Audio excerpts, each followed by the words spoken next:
Right Poreddy గారు, అంటే ఇందాక మనం ఎన్నిసార్లు ఎంతసేపు మాట్లాడుకున్నా మీరంటే ఎవరైనా సరే ఊరికేనే గత 10 సంవత్సరాల కాలం అనేకం వచ్చినా తీరా ఎక్కడ వేసిన గొంగళి అక్కడే ఉంది అనేటువంటిది ఇప్పుడు కనుక రివ్యూలు చేస్తున్నారు. ఇంకా సరే ఈ ప్రభుత్వం ఏమి టీ హబ్బు లేకుంటే వై హబ్బు లేకుంటే ఈ హబ్బులు చాలా హబ్బులు పెట్టారు. ఒకటి చెప్తాను, ఇప్పుడు ఏ గవర్నమెంట్ ఉన్నా హైదరాబాద్ అయితే డెవలప్ అవ్వాలి. ఎందుకంటే తెలంగాణకు ఉన్నదే హైదరాబాద్.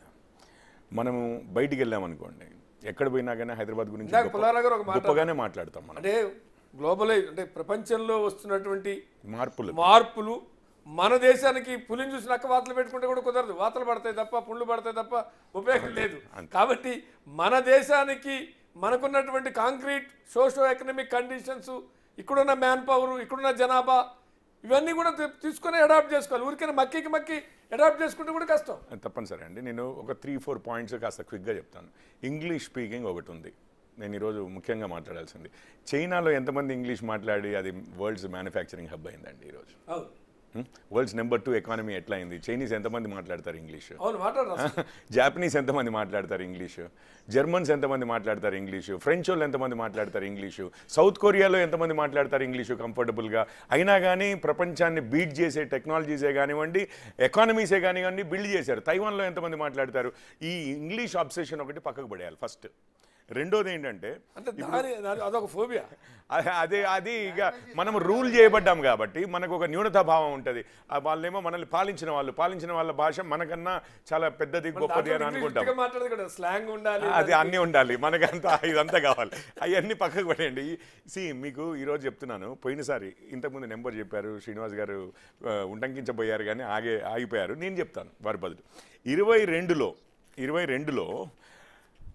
2022లో మొన్న సంవత్సరము తెలంగాణకి మొత్తం మీద ఆర్బీఐ డేటా అండి, మొత్తం మీద వచ్చిన ఇన్వెస్ట్మెంట్ ఎఫ్డిఐ అన్ని రంగాల్లోనూ, ఐటీ ఇంకా ఇతర రంగాలు 12,000 కోట్ల రూపాయలు మాత్రం. 12,000 కోట్ల రూపాయలు అంటే ఒక $1.5 బిలియన్ అనుకోండి ఇప్పుడైతే.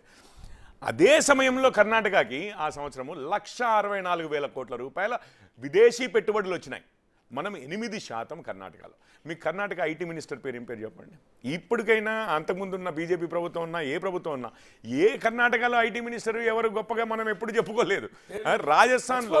రాజస్థాన్లో జైపూర్లో మనకన్నా ఎక్కువ స్టార్టప్స్ ఉన్నాయి. అక్కడ ఏ విజనరీ ఐటీ మినిస్టర్ ఉన్నాడని ఎవరికి తెలియదు. థానే, పూణే ఇట్లాంటి second tier cities of Maharashtra, ముంబైకి తర్వాత ఉండేవి, వాటిలలో మనకన్నా ఎక్కువ స్టార్టప్స్ ఉన్నాయి. అక్కడ ఐటీ మినిస్టర్ ఎవరో తెలియదు.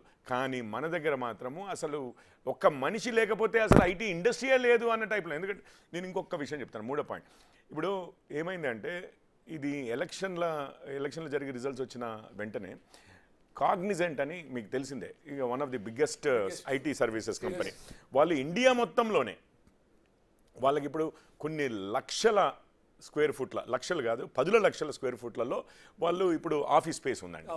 వారు ఇంతకుముందు పుల్లారావు గారు అన్నట్లుగా ఈ కోవిడ్ ఎరా అయిపోయిన తర్వాత హైబ్రిడ్, నేను ఎప్పటి నుంచో మొత్తుకుంటున్నాను, హైబ్రిడ్ ఎరా వస్తుంది. హైదరాబాద్ నుంచే కాదు, అమెరికాలో ఉన్న క్లయింట్కి హైదరాబాద్ నుంచే పనిచేయడం ఎందుకు, మన నల్గొండ నుంచి కూడా అదే సేమ్ కంఫర్టబుల్గా. ఈరోజు మనం జూమ్లో పుల్లారావు గారికి నాకు ఏమి తేడా లేదు. నేను ఇక్కడ కూర్చుని ఉన్నాను, పుల్లారావు గారు ఇంట్లో కూర్చుని ఉన్నారు. మన అందరం కలిసి కూడా ఈ జూమ్ ద్వారా ఇది ఇంటరాక్ట్ అవ్వగలుగుతున్నాం, ప్రజల దగ్గరికి వెళ్ళగలుగుతాం. సో ఈ టెక్నాలజీ మార్పులతో చాలా మార్పులు వస్తున్నాయి. కాస్త డిస్ట్రిబ్యూటెడ్ డెవలప్మెంట్ కావాలి తెలంగాణ మొత్తంలో విస్తృతంగా.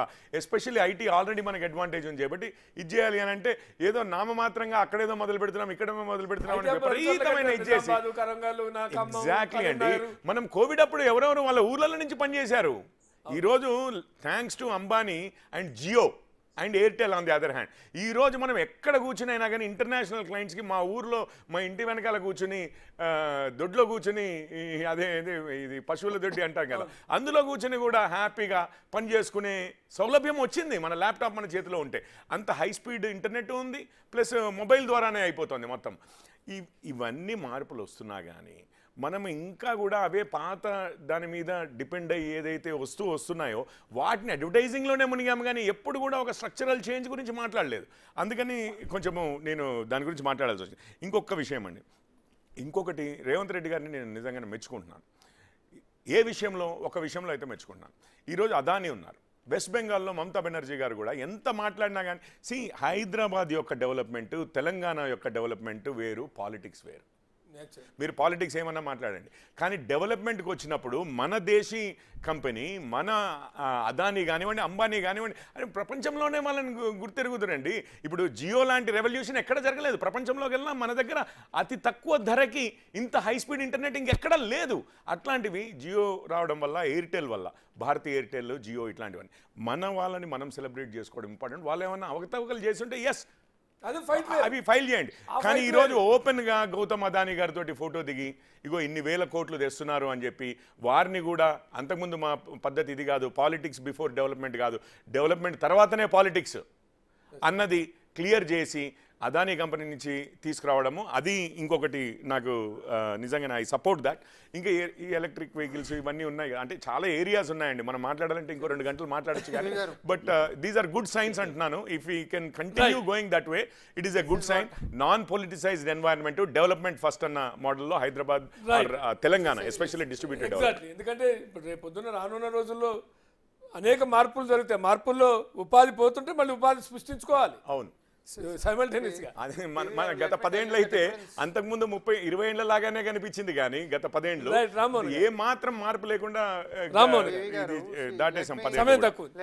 Let me tell you the difference between BJP, BRS and Congress.